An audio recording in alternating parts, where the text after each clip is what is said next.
दोस्तों नमस्कार। आज आपका दोस्त जगदीश सांगले एक बार फिर हाजिर है एक नई बात लेकर, एक नया टॉपिक लेकर। और आज मेरा टॉपिक है दोस्तों कोहरे की सीख। जी हाँ दोस्तों, आज मैं जो टॉपिक लेकर आपके समक्ष हाजिर हुआ हूँ वो है कोहरे की सीख। कोहरा हमें दोस्तों बहुत सीख देता है। आपने सुना होगा धुंध या कोहरा सर्दी के दिनों में अक्सर ठंडे प्रदेशों में, ठंडी जगहों पर नियमित रूप से आ ही जाता है। और प्रातःकालीन जब वो कोहरा आता है तो हमें लंबी दूरी तक दिखाई नहीं देता। हम ज्यादा दूर देख नहीं पाते उस कोहरे के अंदर। कई बार कोहरा इतना घना हो जाता है, इतना गहरा हो जाता है कि कहते हैं कि हाथ से हाथ देखना भी मुश्किल हो जाता है। अब उस कोहरे को देखकर दोस्तों जब हम अपनी ट्रैवलिंग करते हैं, जब हम आगे बढ़ते हैं, चाहे वो किसी भी माध्यम से हम ट्रैवल करते हो, तो अक्सर सुनने में आता है कि कोहरे के अंदर दुर्घटनाएं बहुत ज्यादा हो जाती है। कोहरे में हम तेज गति से आगे बढ़ नहीं पाते, हमें आगे कुछ दिखाई नहीं देता है और बहुत सारे व्हीकल्स, बहुत सारे लोग मौत के शिकार हो जाते हैं, दुर्घटनाएं हो जाती है।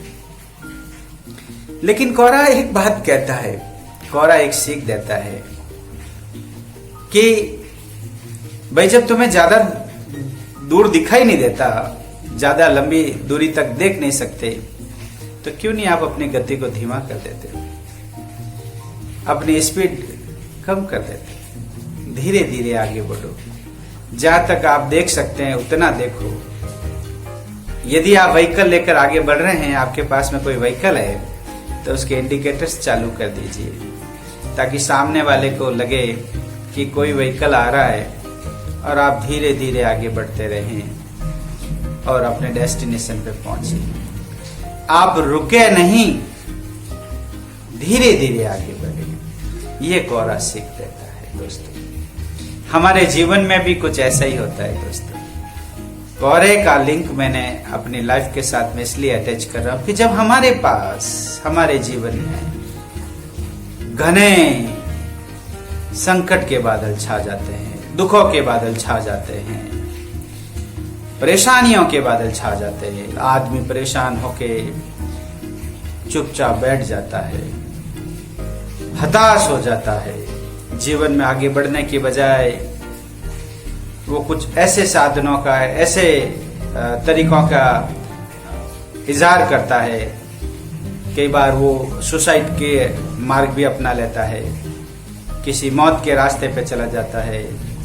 यानी या तो वो अपने जीवन में इतना हताश हो जाता है कि आगे बढ़ना ही छोड़ देता है, या वो सुसाइड का मार्ग अपना लेता है।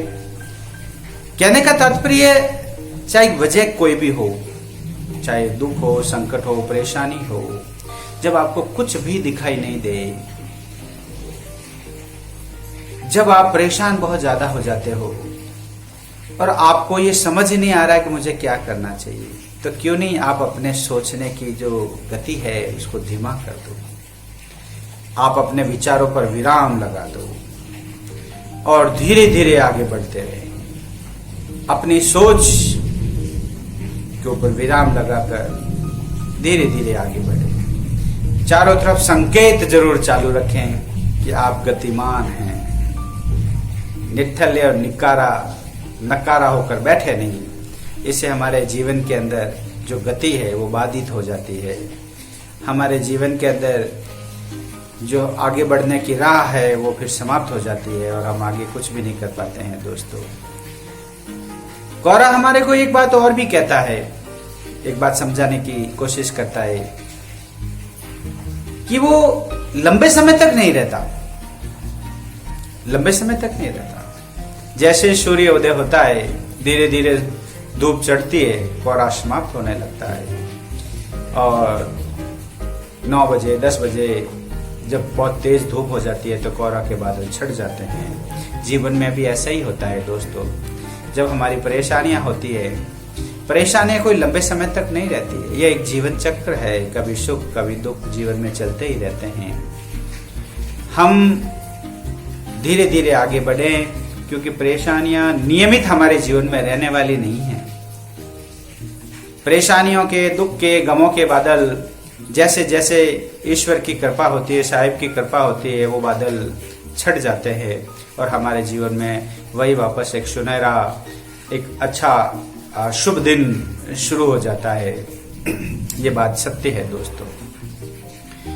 तो मेरा आपसे कोहरे के साथ में, धुंध के साथ में जोड़कर मैं सभी दोस्तों को यही एक संदेश देना चाहता हूं कि जिस प्रकार कोहरा आने पर जितने भी ड्राइवर्स हैं जो गाड़ी चलाते हैं, अपने व्हीकल की स्पीड को धीमा कर देते हैं और धीरे धीरे आगे बढ़ते हैं और अपने मंजिल तक पहुंच जाते हैं, ठीक उसी प्रकार से जब हमारे जीवन में किसी प्रकार के कष्ट आते हैं तो हम अपने विचारों को धीमा करें, सोचने की गति है उसको धीरे कर दें, धीमा कर दें और धीरे धीरे अपने जीवन में आगे चलते रहे और अपने लक्ष्य की ओर आगे बढ़े।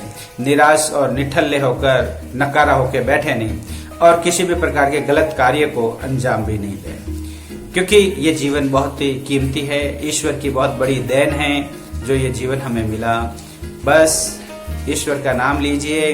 कुछ समस्याएं ऐसी होती है जो हमें लगता है कि हमारे बस में नहीं है, तो परमात्मा पे छोड़ देनी चाहिए, वो शायद उस समस्याओं का सब निराकरण जरूर कर देता है दोस्तों।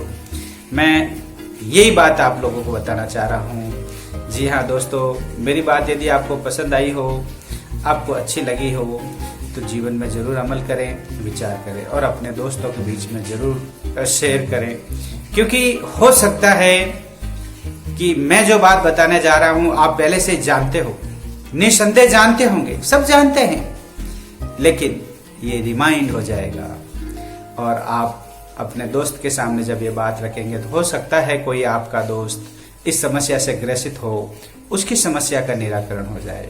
जी हाँ दोस्तों, मेरी बात अच्छी लगे मेरे YouTube चैनल को जरूर सब्सक्राइब कीजिए और अपने दोस्तों में जरूर फॉरवर्ड करें।